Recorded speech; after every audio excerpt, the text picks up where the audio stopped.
தமிழ்நாடு ஆளுநர் ஆர்.என். ரவிக்கு எதிராக சுப்ரீம் கோர்ட் கொடுத்த தீர்ப்பு மிகப்பெரிய விவாதத்தை உருவாக்குச்சு. இப்போ குடியரசுத் தலைவர் திரௌபதி முர்மு என்ன பண்ணியிருக்காங்கன்னா, அந்த தீர்ப்புக்கு எதிராக சுப்ரீம் கோர்ட்டுடைய தீர்ப்புக்கு எதிராக பல கேள்விகளை கேட்டு ஒரு பிரசிடென்சியல் ரெஃபரன்ஸை சுப்ரீம் கோர்ட்டுக்கு அனுப்பி வச்சிருக்கிறது ஒரு பெரிய பரபரப்பை உருவாக்கியிருக்கு. மாநில அரசுகளை வீக்காக்கி ஒன்றிய அரசு தங்களோட ஏஜென்ட்டுகளான ஆளுநர் மூலமா மாநிலங்களை கண்ட்ரோல் வச்சுக்கிறதுக்கான முயற்சி தான் இது அப்படின்னும், அதுக்காக தான் இன்னைக்கு அவங்க சுப்ரீம் கோர்ட்டையே கேள்விக்கு உள்ளாக்கி இருக்காங்க அப்படின்னும் தமிழ்நாடு முதலமைச்சர் ஸ்டாலின் கடுமையான குற்றம் சாட்டியிருக்கார். பாஜக அல்லாத எல்லா மாநில அரசுகளையும் எல்லா கட்சிகளையும் உடனடியாக ஒரு பெரிய லீகல் போராட்டத்துக்கு நாம் தயாராகணும், இது அரசியலமைப்பு சாசனத்தை பாதுகாக்க நாம் நடத்த போகிற சண்டை அப்படின்னு அறைகோல் விடுத்திருக்காரு ஸ்டாலின். குடியரசுத் தலைவர் திரௌபதி முர்மு தன்னுடைய பிரசிடென்சியல் ரெஃபரன்ஸ்ல என்ன மாதிரியான கேள்விகளை எழுப்பியிருக்காங்க, ஆளுநர்கள் மசோதாவில் கையெழுத்து போடுறதை பற்றின இந்த தீர்ப்பு இனி என்னவாகும், விரிவாக பார்ப்போம். வணக்கம், இது யூட்டன், நான் விவேகானந்தன். யூட்டன் அப்படிங்கிறது பொய் செய்தியை முறியடிக்கிறதுக்காகவும் வெறுப்பை வீழ்த்துறதுக்காகவும் சுதந்திரமாக நடத்தப்படுற ஒரு சுதந்திர ஊடகம். இந்த ஊடகம் எந்த ஒரு அரசியல் கட்சியினுடைய நிதியிலும் நடத்தப்படுற ஊடகம் கிடையாது. மக்களாகிய நீங்கள் தர்ற பணத்துலையும் யூடியூப், கூகுள் ஆட்ஸ் மாதிரி வரக்கூடிய பணத்துலையும் தான் இந்த ஊடகம் நடத்தப்படுது. யூட்டன் செய்கிற இந்த வேலை முக்கியமானது. இது சரியாக இருக்குது அப்படின்னு நீங்கள் நினச்சிங்கன்னா ஸ்க்ரீனில் தெரிகிற இந்த QR கோட் மூலமாக உங்களால் முடிஞ்ச டொனேஷன் அனுப்பி யூட்டனுடைய வளர்ச்சிக்கு உதவுங்க. இந்த QR கோடை ஸ்கேன் பண்ணுறதுல ஏதாவது ஒரு சிக்கல் உங்களுக்கு இருந்தது அப்படின்னா இந்த வீடியோக்கு கீழே டிஸ்கிரிப்ஷனில் சப்போர்ட் அவர் ஃபேக்ட் செக் இனிஷியேட்டிவ்ஸ் அப்படின்னு ஒரு லிங்க் இருக்குது. அந்த லிங்க்கை கிளிக் பண்ணியும் நீங்கள் உங்களால் முடிஞ்ச டொனேஷனை அனுப்பி வைக்கலாம். தமிழ்நாடு ஆளுநர் ஆர்.என். ரவி தமிழ்நாடு சட்டமன்றத்திலிருந்து அனுப்பப்பட்ட பல மசோதாக்களை பார்த்தோம்னா அவர் சைன் பண்ணாமலே கிட்டத்தட்ட பல வருஷ கணக்கில் இழுத்தடிச்சு அவருடைய டேபிள்லே பெண்டிங்கில் வச்சுருந்தார். இது சம்பந்தமாக தமிழ்நாடு அரசு தொடர்ந்த வழக்கில் தான் சுப்ரீம் கோர்ட் என்ன முக்கியமான தீர்ப்பை கொடுத்தாங்க அப்படின்னா, மக்களால் தேர்ந்தெடுக்கப்படாத தலைவரான ஆளுநரை விட மக்களால் தேர்ந்தெடுக்கப்பட்ட சட்டமன்றத்துக்கும் பாராளுமன்றத்துக்கும் தான் அதிக அதிகாரம் அப்படிங்கிறத சொல்லி, ஆளுநர் தன்னோட இஷ்டத்துக்கெல்லாம் எவ்வளோ நாள் ஒன்றா பெண்டிங்கில் வச்சிருக்க முடியும் அப்படின்லாம் கிடையாது. அரசியல் சாசனம் அதை அனுமதிக்கவில்லை. உடனடியாக ஆளுநர் ஒன்று கையெழுத்து போடணும், இல்லையா சட்டமன்றத்துக்கு திருப்பி அனுப்பணும் அப்படின்னு சொல்லிட்டு அந்த தீர்ப்பை கொடுத்தாங்க. அதில் ரொம்ப முக்கியமாக என்ன சொல்லியிருந்தாங்க அப்படின்னா, சட்டமன்றத்துக்கு திருப்பி அனுப்புனதுக்கப்புறம் சட்டமன்றம் அமைச்சரவை மறுபடியும் அதே மசோதாவை எந்த மாற்றத்துக்கும் உட்படுத்தாமல் திருப்பி ஆளுநருக்கு 2வது முறை அனுப்பி வைக்கிறாங்க பாஸ் பண்ணி அப்படின்னா, அந்த மசோதாவை ஆளுநர் இந்த முறை கையெழுத்து போட்டு தான் ஆகணும். 2வது முறையாக ஒரு மசோதா ஆளுநருக்கு வந்தால் அதை நிராகரிக்கிற உரிமையும் அவருக்கு கிடையாது, நிறுத்தி வைக்கிற உரிமையும் அவருக்கு கிடையாது அப்படிங்கிறத சுப்ரீம் கோர்ட்டு தெளிவாக சொல்லியிருந்தாங்க. சரி, 3வது இன்னொரு ஆப்ஷன் இருக்குதுல்ல, குடியரசுத் தலைவருடைய பார்வைக்கு ஆளுநர் அனுப்பி வைக்கிறது அப்படின்னு. அது என்ன வகையான மசோதாக்கள் எல்லாம் ஆளுநர் குடியரசுத் தலைவருக்கு அனுப்பி வைக்கலாம் அப்படிங்கிறதையும் தெளிவாக குறிப்பிட்டிருந்தாங்க. அதாவது மாநில அரசு நிறைவேற்ற ஏதாவது ஒரு மசோதா ஹைகோர்ட் அல்லது சுப்ரீம் கோர்ட்டினுடைய உரிமைகள் அதிகாரத்தில் அதனுடைய ஆர்டரில் தலையிடுற மாதிரி இருந்ததுன்னா, அப்படி ஒரு மசோதா இருந்தால் தான் ஆளுநர் என்ன பண்ண முடியும்னா அதை குடியரசுத் தலைவருக்கு அனுப்ப முடியும். சட்டமன்றத்திலேருந்து அனுப்புகிற எந்த மசோதாவையும் எனக்கு இது பிடிக்கல அப்படின்னு சொல்லி நான் குடியரசுத் தலைவருக்கு அனுப்புகிறேன் அப்படின்னு சொல்லிட்டுலாம் ஆளுநர் அனுப்ப முடியாது. அந்த குறிப்பிட்ட மசோதா நீதிமன்றத்தின் அதிகாரத்தில் தலையிடுறதா இருந்தால் மட்டும்தான் ஆளுநர் குடியரசுத் தலைவருக்கு அனுப்ப முடியும் அப்படிங்கிறதையும் ரொம்ப தெளிவாக சொல்லியிருந்தாங்க. இதெல்லாம் சொன்னதோட மிக முக்கியமாக அந்த தீர்ப்பில் என்ன சொல்லியிருந்தாங்க அப்படின்னா, 2வது முறையாக மசோதாக்கள் ஆளுநருக்கு அனுப்பப்பட்ட பிறகும் கூட அவர் சட்டத்தை மீறி அரசியல் சாசனத்தில் குறிப்பிடப்பட்டிருக்கக்கூடிய விஷயங்களுக்கு எதிராக அவர் என்ன பண்ணியிருக்காருன்னா குடியரசுத் தலைவருக்கு அந்த மசோதாக்களை அனுப்பி வச்சிருந்திருக்காரு. அது மட்டும் இல்லாமல் வித்ஹோல்டு அப்படிங்கிற பேரில் கால வரையறையே இல்லாமல் அந்த மசோதாக்களை பெண்டிங்கில் வச்சுருந்துருக்காரு. இது தெளிவான சட்ட விரோதம் அப்படின்னு சொல்லிட்டு இந்த மசோதாக்களை எல்லாம் நீதிமன்றம் தன்னுடைய சிறப்பு அதிகாரத்தை பயன்படுத்தி இது கையெழுத்திடப்பட்டதாக அறிவிக்கிறது அப்படின்னு அறிவிச்சாங்க. இந்த விவகாரம் தான் நாடு முழுக்க பெரிய விவாதத்தை உருவாக்குச்சு. அதோட சேர்த்து என்ன பண்ணாங்க அப்படின்னா, ஆளுநருக்கு இதை நீங்கள் 2வது முறையாக அனுப்பப்பட்ட மசோதாவை 1 மாதத்துக்குள்ளாக நீங்கள் கையெழுத்திடணும், அதை முடிவு செய்யணும் அப்படின்னும், குடியரசுத் தலைவருக்கும் அவர் குடியரசுத் தலைவருக்கு ஆளுநர் அனுப்பி வச்சிருந்தாலும் குடியரசுத் தலைவரும் 3 மாத காலத்துக்குள்ள அதன் மீது முடிவெடுக்கணும் அப்படின்னும் நீதிமன்றம் அறிவிச்சது. இந்த தீர்ப்பு தான் பார்த்தோம்னா கூட்டாட்சியை பாதுகாக்கிற, இந்தியாவினுடைய இந்த ஃபெடரல் ஸ்ட்ரக்சரை பாதுகாக்கிற மிக முக்கியமான தீர்ப்பா பலராலையும் கொண்டாடப்பட்டுச்சு. இந்த தீர்ப்பு அப்படிங்கிறது தமிழ்நாடு ஆளுநர், தமிழ்நாடு அரசுக்கு சம்பந்தமானது மட்டும் இல்ல, இந்தியா முழுக்க இருக்கக்கூடிய அனைத்து மாநிலங்களையும், குறிப்பா பாஜக அல்லாத எதிர்க்கட்சிகள் ஆட்சி நடத்தக்கூடிய மாநிலங்கள் இருக்குல்ல, அங்கே எல்லா இடங்கள்லையுமே ஆளுநர்கள் இதே மாதிரி மசோதாக்களுக்கு கையெழுத்து போடாமல் பெண்டிங்கில் வச்சிருக்கிறது அப்படிங்கிறது தொடர்கதையாக நடந்துட்டு வருது. அதனால் இது இந்தியா முழுக்க இருக்கக்கூடிய எல்லா மாநிலங்களின் உரிமையும் பாதுகாக்கிற மிக முக்கியமான தீர்ப்பு அப்படின்னு கொண்டாடப்பட்டுச்சு. ஆனால் அந்த தீர்ப்புக்கு எதிராக தான் இப்போ திரௌபதி முர்மு என்ன பண்ணியிருக்காங்க அப்படின்னா, தன்னுடைய அரசியல் சாசனம் தனக்கு கொடுத்திருக்கக்கூடிய அதிகாரம் இருக்குல்ல, பிரிவு 143, அதை பயன்படுத்தி சுப்ரீம் கோர்ட்டுக்கு 14 கேள்விகளை அனுப்பியிருக்கிறாங்க பிரசிடென்சியல் ரெஃபரன்ஸ் மூலமா. முதல்ல அவங்க என்ன கேட்குறாங்க அப்படின்னா, what are the constitutional options before a governor when a bill is presented to him under article 200. அதாவது ஒரு பில் ஆளுநருக்கு அனுப்பப்பட்டுச்சு அப்படின்னா ஆர்டிகல் 200 கவர்னருக்கு சில அதிகாரங்களை கொடுத்துருக்கு. அதில் என்ன மாதிரியான ஆப்ஷன்ஸ் கவர்னருக்கு இருக்குது அப்படின்னு கேட்குறாங்க. இதுக்கு சுப்ரீம் கோர்ட் அவங்களுடைய தீர்ப்புலேயே தெளிவான பதிலை கொடுத்துருந்தாங்க. நம்ம இதை பற்றி தான் இப்போ பேசணும். ஃபஸ்ட்டு அவர் ஒப்புதல் அளிக்கணும். இல்லை ஒப்புதல் அளிக்கலை அப்படின்னா வித்தோல்டு அப்படிங்கிற ஆப்ஷன் அவருக்கு இருக்குது. அந்த வித்தோல்டுங்கிறது என்ன அப்படின்னு தான் சுப்ரீம் கோர்ட்டு ஒரு அழகான இன்டர்பிரேஷனை சொல்லியிருந்தாங்க.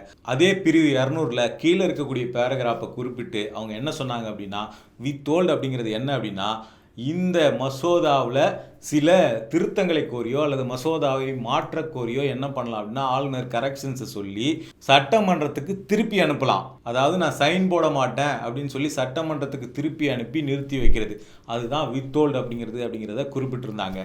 மூணாவது என்ன ஆப்ஷன் பார்த்தா பிரசிடென்ட்டுக்கு அனுப்பி வைக்கிறது, அதையும் தெளிவாக குறிப்பிட்டிருந்தாங்க. பிரசிடென்ட்டுக்கு அனுப்புறது அப்படிங்கிறது நீதிமன்றத்தின் அதிகாரத்தில் தலையிடக்கூடிய மசோதாக்களாக இருந்தால் மட்டும்தான் அனுப்ப முடியும்னு மறுபடியும் அதே கேள்வியை இவங்க கேட்டிருக்காங்க.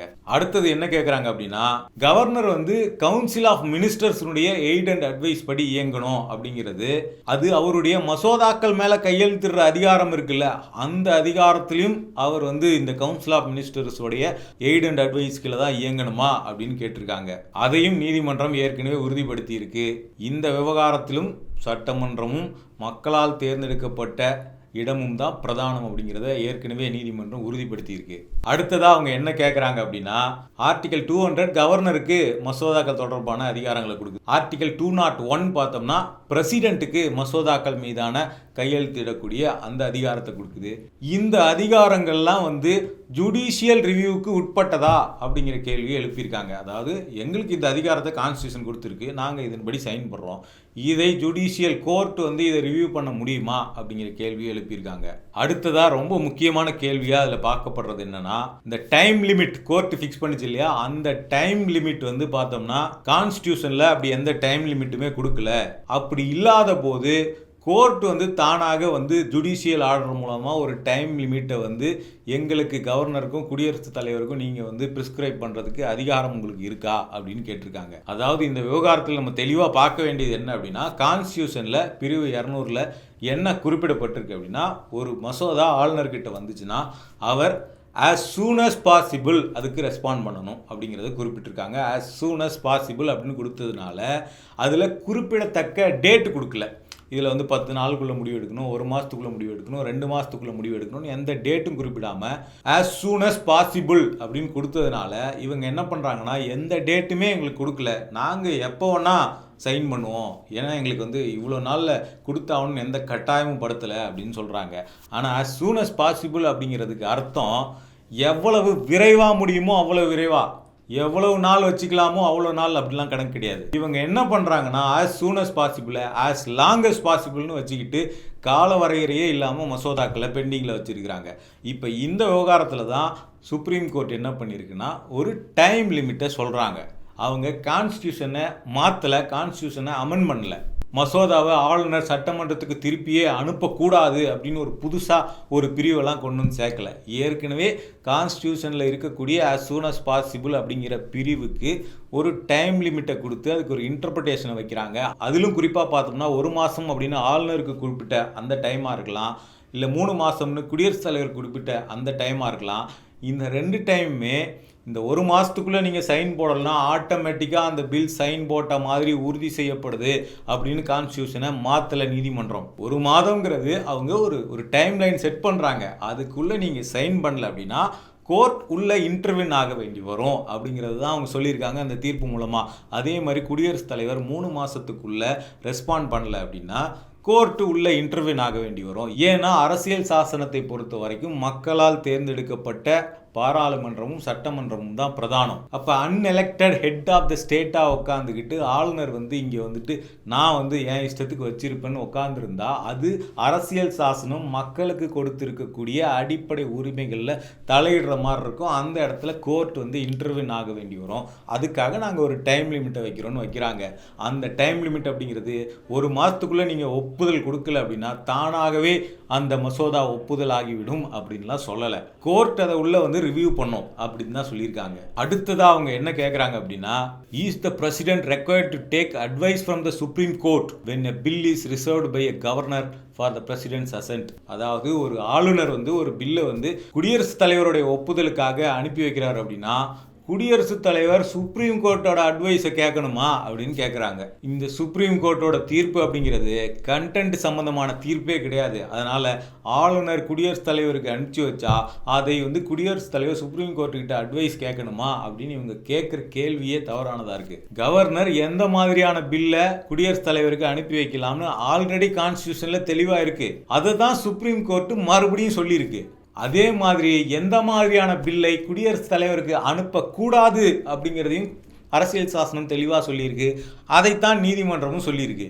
அப்போ நம்ம ஏற்கனவே சொன்ன மாதிரி 2வது முறையாக ஒரு மாநில அமைச்சரவை ஒரு பில்லை திருப்பி ஆளுநருக்கு பாஸ் பண்ணி அனுப்புனா அதை குடியரசுத் தலைவருக்கு அனுப்பக்கூடாது. இதை தான் நீதிமன்றம் சொல்லியிருக்கு.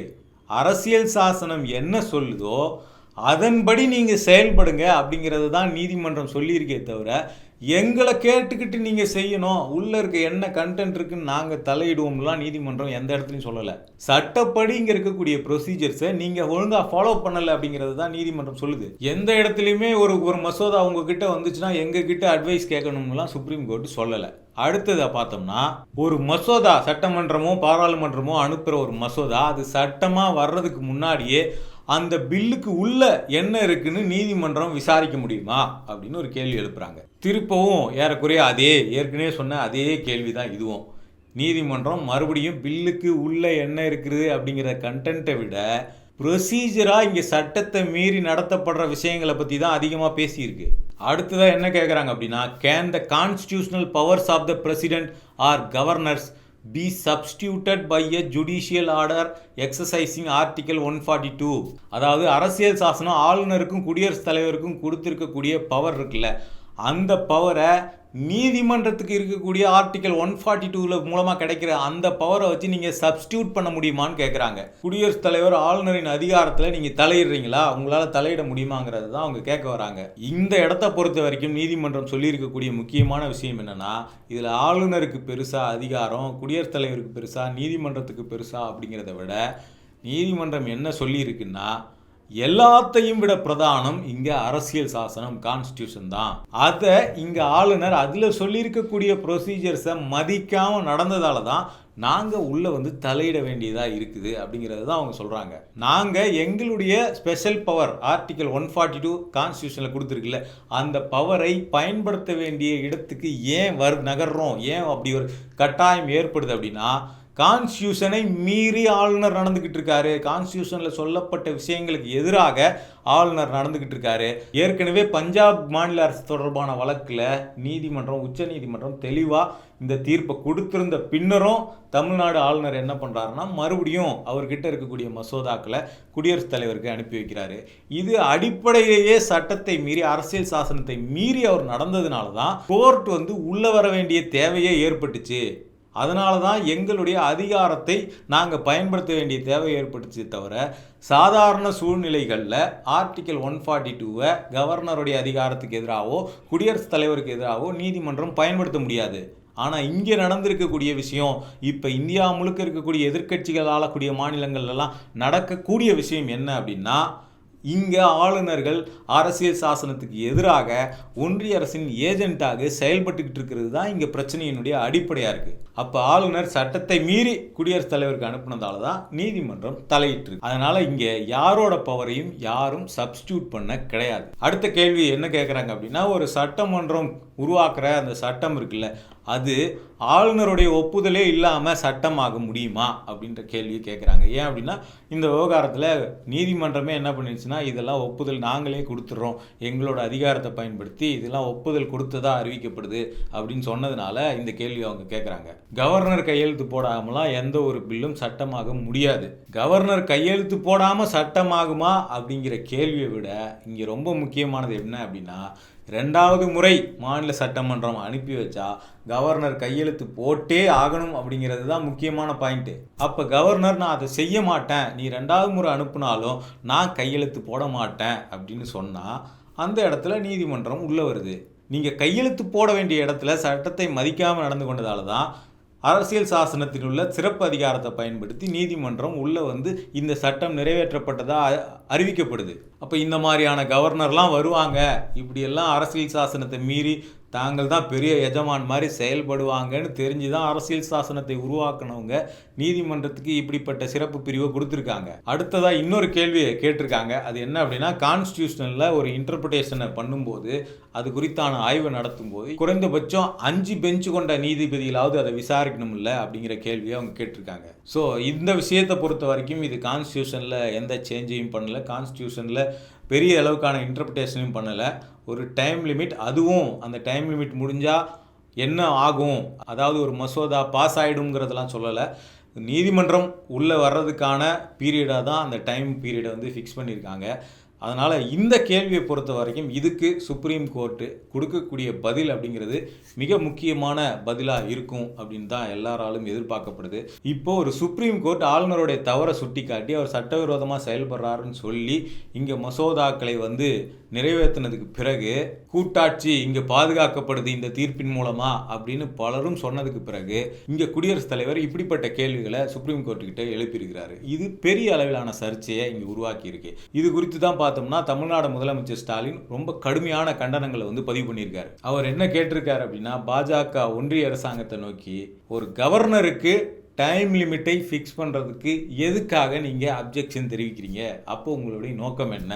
அடுத்ததா, அப்படி நீங்கள் வந்து கவர்னருக்கு டைம் லிமிட்டே வைக்கக்கூடாது அப்படின்னு சொல்கிறீங்கன்னா, கவர்னர் ஒரு மக்களால் தேர்ந்தெடுக்கப்பட்ட சட்டமன்றம் அனுப்பி வைக்கிற மசோதாவை இன்டெஃபினட்டாக உட்காந்துக்கிட்டு இருக்கிறது, சைனே போடாமல் உட்காந்துக்கிட்டு இருக்கிறது தான் நீங்கள் வந்து லெஜிட்டிமைஸ் பண்ண பார்க்குறீங்களா அப்படிங்கிற கேள்வி கேட்குறாரு. அதே மாதிரி இங்கே இருக்கக்கூடிய ஒன்றிய அரசு நான் பிஜேபி ஸ்டேட் லெஜிஸ்லேச்சர்ஸை பேரலைஸ் பண்ண பார்க்குதா அப்படிங்கிற கேள்வியை எழுப்பி இங்கே எல்லா நான் பிஜேபி கவர்மெண்ட்ஸுக்கும் மற்ற கட்சிகளுக்கும் அழைப்பு விடுத்திருக்காரு. நம்ம இதுக்கு எதிராக ஒரு ஸ்ட்ராங்கான லீகல் ஃபைட்டு நடத்தணும் அப்படிங்கிற ஒரு அழைப்பை வந்து ஸ்டாலின் விடுத்திருக்காரு. ஸோ ஏற்கனவே எல்லா மாநிலங்கள்லையும் ஆளுநர்கள் ஏற்படுத்தின சர்ச்சைக்கு ஒரு முற்றுப்புள்ளியை சுப்ரீம் கோர்ட் வச்சிருக்கிறதா பார்க்கப்பட்ட சூழலில் குடியரசுத் தலைவர் திரௌபதி முர்மு இந்த மாதிரியான ஒரு செயலில் இறங்கி இருக்கிறது அப்படிங்கிறது நாடு முழுக்க பரபரப்பாகவும் சர்ச்சையாகவும் பார்க்கப்படுது. ஸோ இந்த விவகாரத்தில் அடுத்ததாக சுப்ரீம் கோர்ட் என்ன செய்ய போகுது அப்படிங்கிறது தான் எல்லோருடைய கவனமாகவும் இருந்துக்கிட்டு இருக்கு. தொடர்ச்சியாக இந்த மாதிரியான தகவல்களை தெரிஞ்சுக்க யூ டர்னை சப்ஸ்கிரைப் பண்ணுங்கள்.